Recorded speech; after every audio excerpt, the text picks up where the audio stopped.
नमस्कार साथियों, एसीआई के इस वेबिनार में मैं आप सभी का स्वागत करता हूं। मैं सुशील कुमार, लीगल एडवाइजर और एसीआई। जैसा कि आप जानते हैं, आज जो हम चर्चा करेंगे वो डोमेस्टिक वायलेंस के ऊपर चर्चा की जाएगी।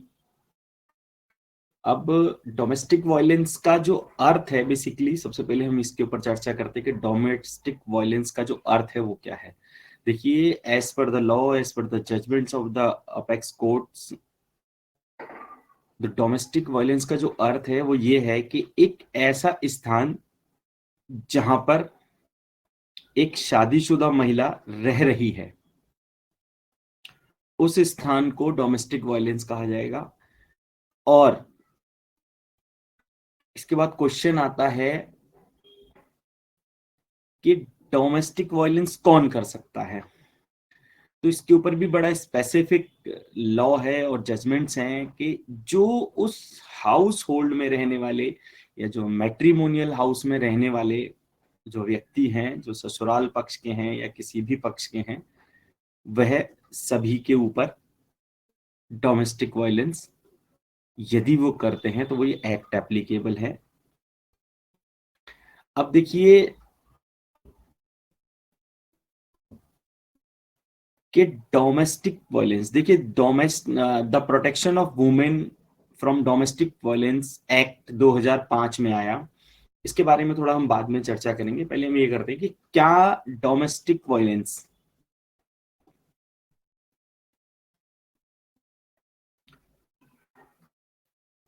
ये चर्चा करता है कि क्या आदमी, मतलब मेल पर्सन भी डोमेस्टिक वायलेंस के अगेंस्ट कंप्लेंट कर सकता है।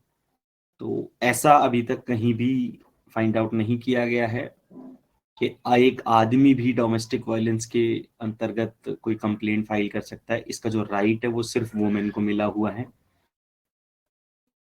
और ऐसा नहीं है कि वुमेन में सिर्फ अपने ससुराल पक्ष के खिलाफ ही वुमेन कर सकती है।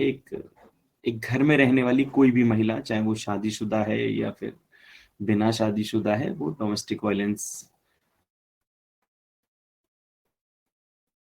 का यदि शिकार है तो उसके खिलाफ कंप्लेंट कर सकती है। यदि हम देखें कि इस एक्ट के लागू होने से या बनने से पहले जो हमारी आईपीसी के अंदर सेक्शन था, उसके ऊपर हम थोड़ी सी चर्चा कर लेते हैं। वो था 498A, जिसके बारे में हम सभी वकील भाई बड़े अच्छे से जानते हैं। तो जो 498A था, लेकिन 498A सेक्शन से बेसिकली जो पर्पस था वो सॉल्व नहीं हो पा रहा था। इसीलिए पार्लियामेंट को जो महिलाओं के खिलाफ जो उत्पीड़न के मामले थे बहुत ज्यादा बढ़ रहे थे और उनको कोई स्पेसिफिक लॉ नहीं था, इसलिए इस एक्ट को पार्लियामेंट को पास करना पड़ा, जो कि 13 सितंबर 2005 को पास हुआ। अब हम ये देखेंगे कि डोमेस्टिक वायलेंस, जो प्रोटेक्शन ऑफ वुमेन है, ये बेसिकली जो एक्ट है सिर्फ प्रोटेक्ट करता है वुमेन्स को अगेंस्ट द डोमेस्टिक वायलेंस। तो कौन कौन सी वुमेन, देखिए, एक वह महिला जो शादीशुदा है एवं as per the judgment of Calcutta High Court Shrimati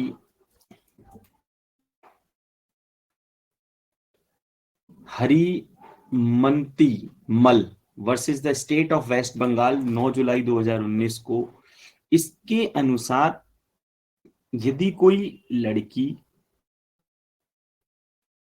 live in relationship में रहती है तो उसको भी इस कानून के अंतर्गत महिला के रूप में, एक शादीशुदा महिला के रूप में जो अधिकार प्राप्त हैं वो सब प्राप्त होंगे।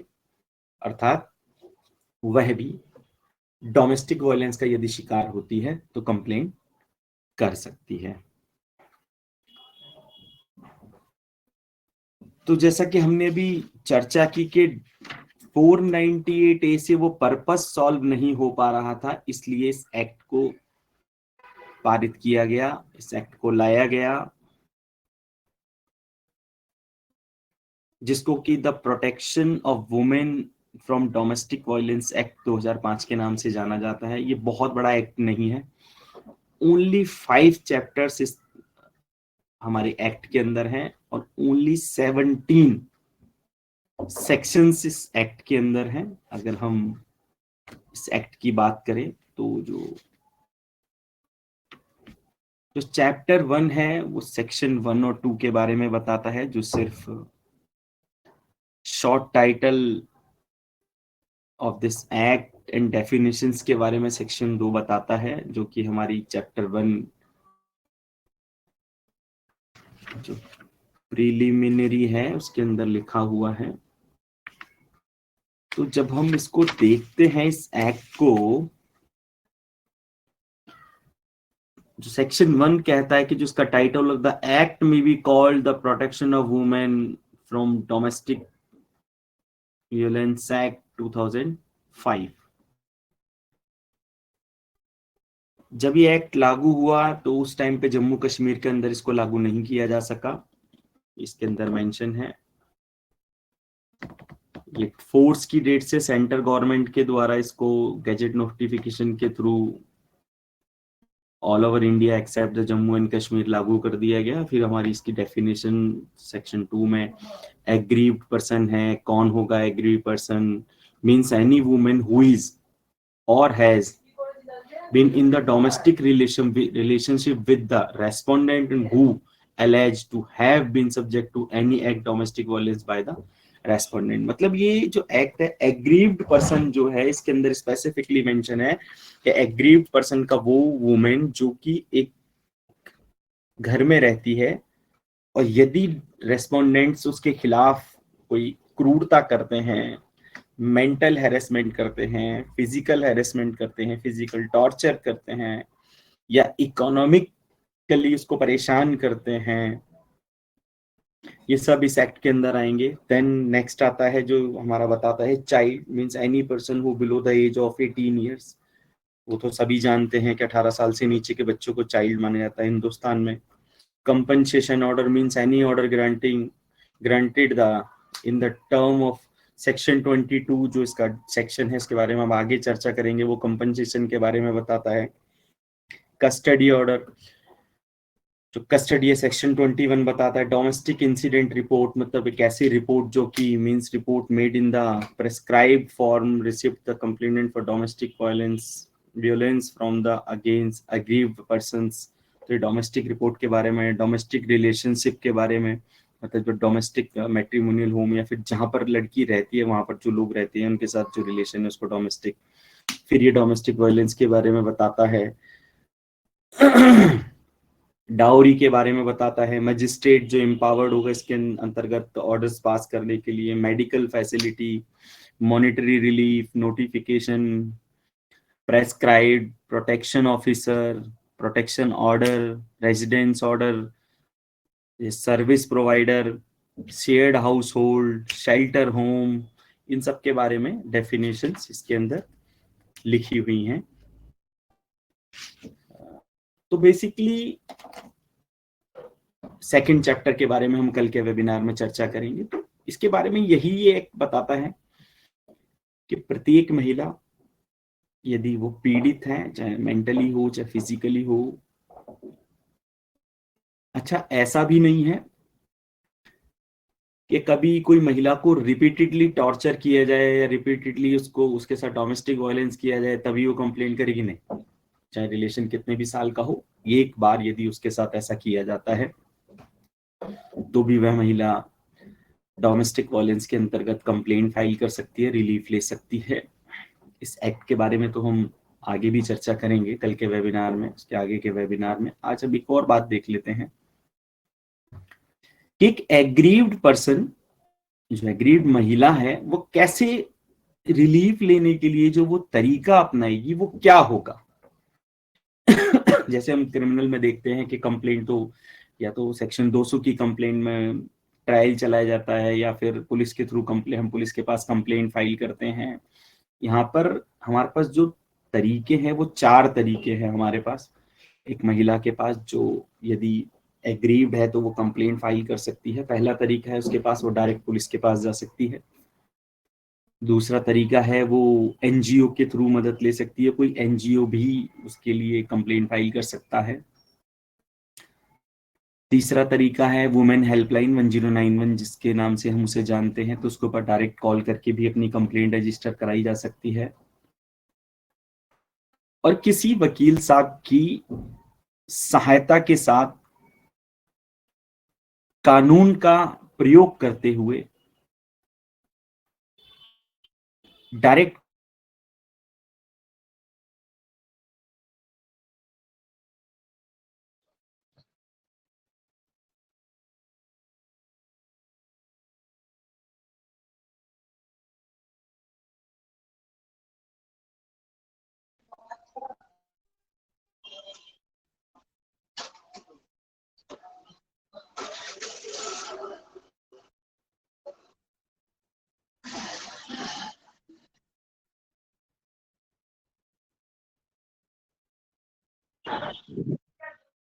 सर आवाज नहीं आ रही।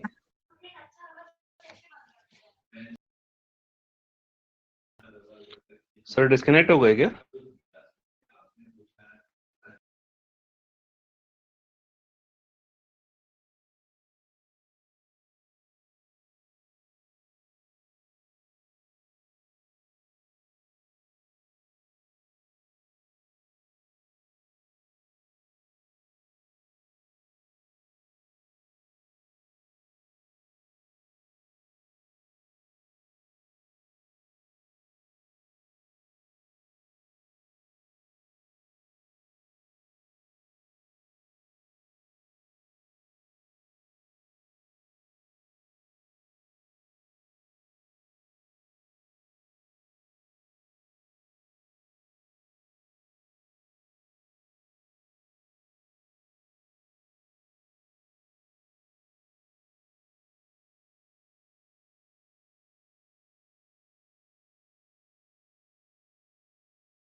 की प्रॉब्लम की वजह से हम थोड़ा सा, हमारा कनेक्शन थोड़ी देर के लिए टूट गया। तो हम ये चर्चा कर रहे थे कि डोमेस्टिक वायलेंस में हम किस किस तरीके की कंप्लेंट्स को फाइल कर सकते हैं। तो देखिए, कोई फिजिकल असॉल्ट यदि किसी महिला के साथ किया गया है, उसके खिलाफ हम कंप्लेंट कर सकते हैं। कोई सेक्सुअल असॉल्ट अगर उस महिला के साथ किया जाता है तो भी उसके लिए कर सकते हैं। कोई वर्बल असॉल्ट अगर उसके साथ किया गया, जैसे किसी को गाली दे दी, अभद्र भाषा का प्रयोग कर दिया गया है, तो इसके लिए स्पेसिफिकली सेक्शंस बने हैं आईपीसी में। लेकिन महिला को जल्दी रिलीफ देने के लिए, इंस्टेंट रिलीफ देने के लिए, इंस्टेंट उसकी बातों को, उसकी कंप्लेंट को सुनने के लिए इस एक्ट को लाया गया। यदि कोई इकोनॉमिक तरीके से भी उसके साथ असॉल्ट किया जाता है, जैसे कि उसको मेंटेनेंस नहीं दिया जाता है, खाने के लिए पैसे नहीं दिए जाते हैं, या फिर अगर पैसे दिए जाते हैं तो उसके साथ उसको टॉर्चर किया जाता है, या फिर कम दिए जाते हैं उसकी जरूरत के हिसाब से, तो इन सब चीजों का प्रावधान इसके अंदर है कि इसके लिए लड़की या लेडी जो है वो कंप्लेंट फाइल कर सकती है। एक और सबसे बड़ा रीजन जो ये रहा इस एक्ट को लागू करने का, कि जो आईपीसी के अंदर 498A के अगेंस्ट जो भी चार्जशीट होती थी केसों में, जो चार्जशीट फाइल होती थी, उसके अंदर जो रेशियो था ना कन्विक्शन का, वो बहुत कम था अदर आईपीसी के सेक्शंस के मुकाबले। तो एक सर्वे के अंदर ये काउंट किया गया कि जो 498A के जो सेक्शन के तहत जो चार्जशीट होती थी केसों में, जो केस चार्जशीट किए जाते थे, उनमें सिर्फ 13% का ही कन्विक्शन थे। और जो अदर आईपीसी के सेक्शंस में है उसके अंदर 50% के आसपास का कन्विक्शन रेट है। तो इसको देखते हुए भी कि हाँ, तो कन्विक्शन रेट ही बहुत कम है, रीजन ये नहीं है कि कन्विक्शन दिखनी बहुत जरूरी है, रीजन ये है कि जो डोमेस्टिक वायलेंस के जो केसेस होते हैं उसके अंदर एविडेंस बहुत मुश्किल से जुटाया जा सकता है, या फिर ना के बराबर होता है, या फिर जब तक महिला को पता लगता है कि उसके साथ डोमेस्टिक वायलेंस हुआ है तब तक उसे बहुत देर हो जाती है, या फिर वो अवेयर नहीं होती कि मेरे साथ हाँ ही डोमेस्टिक वायलेंस भी हो रही है, मुझे इसे रिकॉर्ड करना चाहिए। अगर मैं फोन की बात करूं, कैमरे की बात करूं, या फिर अगर किसी ने मुझे मारा है तो मुझे मेडिकल कराना चाहिए, कंप्लेंट लिखवानी चाहिए। तो इन सब चीजों से एक महिला अवेयर नहीं होती है। जो एक जनरल महिला है, जो बहुत ज्यादा पढ़ी लिखी नहीं है, या फिर घर से बाहर नहीं जाती हैं, या फिर कानून जिन्होंने नहीं समझा है, या फिर अपने अधिकारों को लेकर जो थोड़ा अवेयर नहीं है, इन सब चीजों को हम वहां पर काउंट कर सकते हैं। और अभी हमें ऐसा लगता है कि ये इंटरनेट का जमाना है, दुनिया बहुत छोटी हो गई है, सब कुछ आसानी से मिल जाता है। लेकिन अगर हम अब से 20 साल पहले जाने की कोशिश करें तो एक एक चीज को देखने के लिए या तो हमें लाइब्रेरी जाना होता था, या डिक्शनरी देखनी होती थी एक वर्ड का मीनिंग निकालने के लिए। अभी हम इंस्टेंटली निकाला, गूगल कर लिया, या फिर अदर एप्लीकेशंस हैं, थोड़ा टाइम अभी सेव हो जाता है। इसके लिए अगर हम देखते हैं तो ये आज का हमारा जो एजेंडा था कि डोमेस्टिक वायलेंस कौन कर सकता है, किसके ऊपर डोमेस्टिक वायलेंस के अगेंस्ट केस किया जा सकता है, कंप्लेंट हम कैसे फाइल कर सकते हैं, रेशियो क्या है कन्विक्शन का 498A के ऊपर, इन सब के ऊपर हमने चर्चा की। इसी के साथ ही साथियों, मैं अब आप सभी साथियों से इजाजत लेना चाहूंगा। आज का जो हमारा टॉपिक से रिलेटेड जो वेबिनार है वो हम यहीं पे स्टॉप करेंगे और क्वेश्चन आंसर्स की तरफ बढ़ते हैं। तो प्लीज करके आप अपने एक एक करके क्वेश्चन आंसर्स रखें, हम उनके ऊपर चर्चा करेंगे अगले 15 मिनट के लिए। धन्यवाद।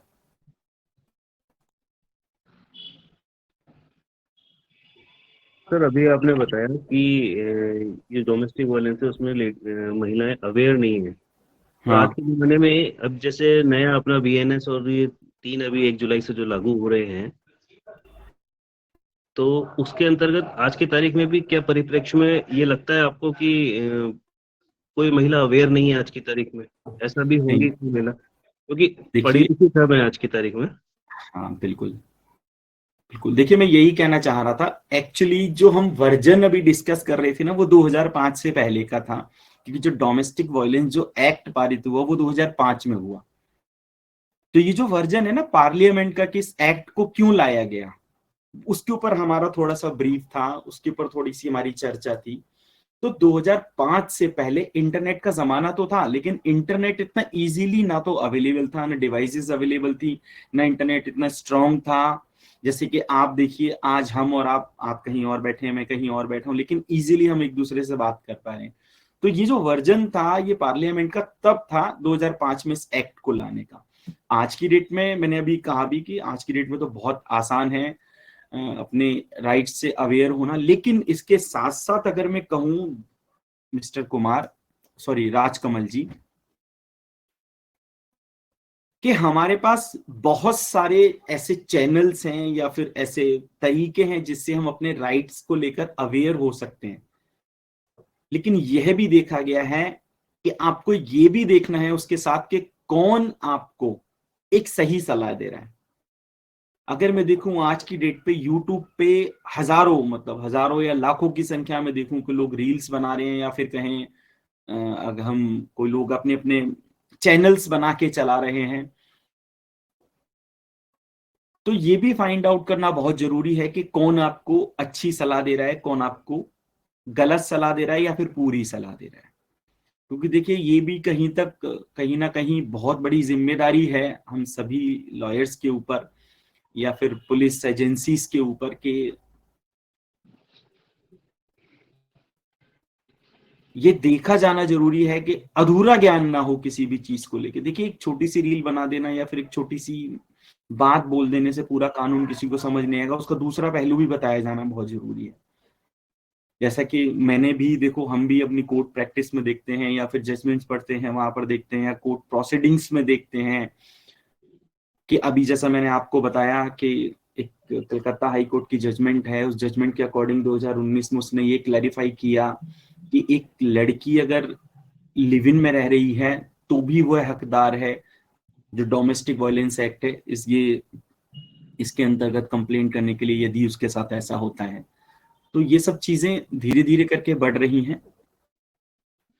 जी यासीन जी बताएं, अंसारी साहब आप क्या कहना चाहते हैं? जी sir, good evening. Very good evening. Actually sir ऐसा है कि मेरे एक फ्रेंड है ना, तो उनको 498 के साथ में 313 भी लगा दिए, ठीक है। और बाकी जो 504, 506, 404 वो होता है, वो सब लगा दिया है। अब वो हम्म। लड़की और लड़का दोनों, जब से उनकी शादी हुई है तब से वो लोग कभी अपने घर पे गए ही नहीं, किराए पे रहते हैं, रेंट पे। हम्म। और लड़की ने पूरी फैमिली का नाम लिखा दिया 498 में। हम्म। तो वो कैसे प्रूव करेगी इस चीज के लिए? देखो, प्रूव करना तो, अगर यासीन अंसारी जी मैं कहूं कि देखो, as per the Indian Evidence Act, जी। हम लड़की की तरफ से बात करें या लड़के की तरफ से? लड़के की तरफ से सर। ठीक है, देखिए, as per the Indian Evidence act, अगर कोई भी केस में चार्जशीट किया जाता है, मतलब जो पुलिस के द्वारा जो 173 में चार्जशीट फाइल की जाती है, जी। तो बर्डन ऑफ प्रूफ तो प्रोसिक्यूशन के ऊपर रहेगा। लड़का जी। क्यों प्रूफ करेगा? फर्स्ट ऑफ ऑल तो प्रोसिक्यूशन फाइल करेगा, प्रूव करेगा अपने केस को, देन वो डिफेंस करेगा, अपने केस में डिफेंड करेगा उसको। नहीं, अभी तो सर पुलिस परेशान कर रही है उन लोगों के लिए। मैं बात आपकी समझ गया बहुत अच्छे से। अभी की अगर मैं स्थिति कहूं, तो जो अरनेश कुमार की जजमेंट आने के बाद पुलिस बेल पे छोड़ देती है, किसी को अरेस्ट करती नहीं है। और देखो, अगर एफआईआर हुई है तो इन्वेस्टिगेशन करना तो पुलिस का राइट है, तो और वो इन्वेस्टिगेशन के उसकी टाइम में ड्यूटी है। पुलिस उनको अरेस्ट कर सकती है या उसके बाद बिल्कुल करेगी? नहीं, बिल्कुल नहीं करेगी जी, कभी अरेस्ट नहीं करेगी। 498A के तहत तो उसे अरेस्ट कर ही नहीं सकती। नहीं, 313 साथ में लगी ना उसके सर।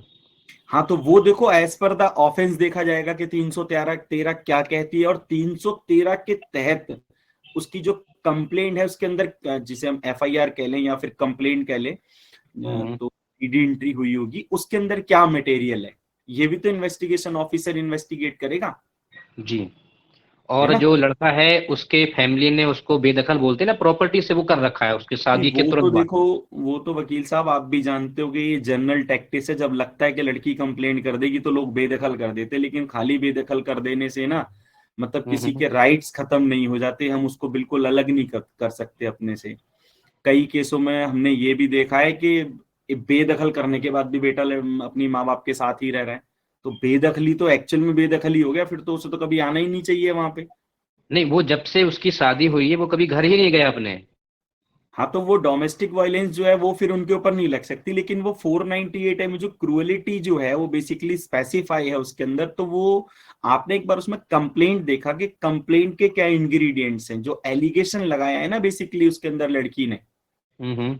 वो एलिगेशन क्या कहता है, ये सब कुछ डिपेंड करता है उस कंप्लेंट के ऊपर, कि वो फिजिकल असॉल्ट को लेके है, मेंटल असॉल्ट को लेके है, क्या है बेसिकली, कैसे उसको वहां कवर किया गया है, क्या उसमें कोई एमएलसी बनी, अगर एमएलसी है तो इंजरी क्या है, नेचर ऑफ इंजरी क्या है, वेपन से है या नॉर्मल है, इन सब चीजों को देखा जाएगा वहां पे। एक्चुअली उसमें इंजरी भी सर कुछ भी नहीं है, और जो लड़की जहाँ रहती थी रेंट पे, उन वो भी लोग विटनेस हैं कि ऐसा कुछ नहीं हुआ यहाँ पे। तो फिर तो पुलिस उसके अंदर क्लोजर रिपोर्ट फाइल करेगी इन्वेस्टिगेशन करके, और करनी चाहिए पुलिस को। और आप एक काम लेकिन और कर सकते हैं, जी देखो जी। देखो। हाँ हाँ, सॉरी सॉरी, बताएं यासीन साहब, बताएं बताएं प्लीज। लेकिन उसमें लड़का और लड़की अलग प्लेस पे रहते हैं, अपनी फैमिली से करीब 25 से 30 किलोमीटर की दूरी पे। सर 30 किलोमीटर तो बहुत दूर की बात है। अगर सपोज करो एक आसपास के घर में रहते हैं ना, तो अभी डीवी एक्ट नहीं लगता, लेकिन यहाँ हम 498 की बात कर रहे हैं। लेकिन डीबी लगा दिया सर उन्होंने ना। नहीं, डीवी नहीं, डीवी तो अलग से है, वो तो कंप्लेंट केस जाएगा डीवी के अंदर। तो डीवी में तो कोर्ट सम्मन ही नहीं करेगी अगर वो उन्होंने एक घर 7, के अंदर नहीं रहते। मेरे पास एफआईआर है, उन्होंने 7 धाराएं लिखाई हैं उसमें सर। सर सुनो, आप डीवी एक्ट को और 498A को एक साथ मत जोड़ो प्लीज। ठीक है। देखो, डीवी एक्ट एक सेपरेट एक्ट है, जिसके अंदर अभी हम चर्चा कर रहे थे, 17 सेक्शन से 2005 में लागू हुआ, पार्लियामेंट ने पास किया, डेफिनेशंस किया, उसके अंदर अलग है, एग्रीव्ड है, डोमेस्टिक वायलेंस का अलग से लिखा। 498 एक अलग है, डोमेस्टिक हम्म। वायलेंस के लिए तो मजिस्ट्रेट की महिला कोर्ट में चलेगा वो केस, और 498 की चार्जशीट वहां फाइल होगी। तो जी। चार्जशीट में वो सम्मन ट्रायल हो जाता है, जो हम डीवी एक्ट में कहेंगे, वहां पे आप कंप्लेंट फाइल करोगे, देन कोर्ट सम्मन करेगी रेस्पोंडेंट्स को, और यहाँ पर एक्यूज बन जाएगा 498A में। तो पुलिस उसके हम्म। अंदर अगर कोई एविडेंस नहीं है ड्यूरिंग द इन्वेस्टिगेशन, अगर कोई एविडेंस नहीं आता कॉन्क्रीट, तो पुलिस उस पर क्लोजर रिपोर्ट फाइल कर सकती है। ठीक है। लेकिन वो डेफिनेटली जो करेगी। और हमारा जो फ्रेंड है ना, वो जो है उसने इलाहाबाद हाई कोर्ट में क्रिमिनल रेट जो होती है 226 नहीं 226 या 482 लगाई होगी। 226 सॉरी 226 226 में नहीं, वो मैं आरटीकल एग्री 226। करता हूँ, रेट 226 में ही जाती है, आई एग्री, हाई कोर्ट 226 में ही रेट जाती है। हाँ, ठीक है ना, वो बात आपकी ठीक है। तो उन्होंने रिट लगाई है या फिर 482 अगर रिट एफआईआर होगी तो रिट क्वेश्चन लगानी चाहिए थी उनको। रिट लगाई उन्होंने पहले। रिट मेंटेनेबल होगी।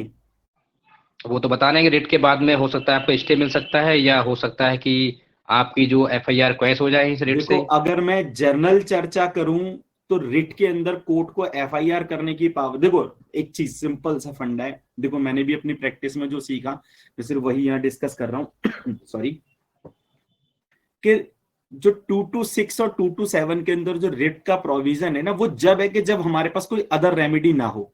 जब 482 में हमारे पास एक अदर रेमेडी है तो फिर रिट क्यों लगाई। मुझे लगता नहीं है देखो कि रिट के ऊपर नोटिस होगा, कोर्ट यही कहेगी आप क्वेश्चन लगाओ 482 में, तो अगर नोटिस नहीं हुआ तो। रिट के साथ में उसको स्टे मिल सकता है क्या, रिट के द्वारा?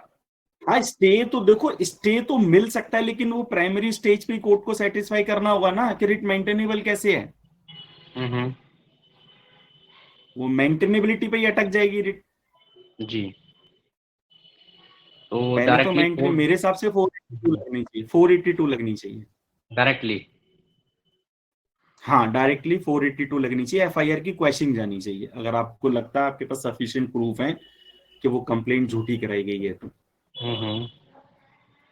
लेकिन अब वो हमारा फ्रेंड जो भी था क्लाइंट, वो चला गया उसमें रेट में। वो जो वकील साहब थे इलाहाबाद के, उन्होंने बोला पहले आप रेट में आइए, उसके बाद में हम लोग मेंटेनेंस जारी करेंगे यहाँ से, और हो सकता है कि आपकी क्वैशिंग इसमें हो सकती है, नहीं तो फिर 482 लगा देंगे इसके बाद में। तो फिर ये तो फिर डबल बर्डन लेने वाली बात होगी, जब आपको पता है कि स्पेसिफिक लॉ है 482 का क्वेश्चन में, तो हम रिट में क्यों जाएं। तो रिट में सर लोग बेनिफिट मतलब क्या सिंपल रहता है सिम जानने का? देखो ये ना बहुत रिट जो है ना बहुत ब्रॉड एरिया है, बहुत ब्रॉड हम्म एरिया है। अगर हम इसके ऊपर चर्चा शुरू कर दे तो वो बहुत बड़ी हो जाएगी। रिट बेसिकली मैंने आपको बताया ना, जहां कोई भी स्पेसिफिक लॉ ना हो वहां रिट मेंटेनेबल होती है, सिंपल फंडा है रिट का। जी। जहां कोई स्पेसिफिक कानून नहीं है हम्म। वहां पे रिट मेंटेनेबल हो जाती है, जी। क्योंकि वो कॉन्स्टिट्यूशनल पोस्ट है, जो हाई कोर्ट जज है, जज कहते हैं, तो जस्टिस कहते हैं बेसिकली उनको, तो वो कॉन्स्टिट्यूशनल पोस्ट है। अब कॉन्स्टिट्यूशन के थ्रू उसको 226 और 227 में राइट मिलता है कोई भी ऑर्डर पास करने का, हम्म। है ना। तो सर रिट ये के रीजन कितने है, दिन के बाद ये 482 पे जा सकते हैं? कोई लिमिट नहीं है।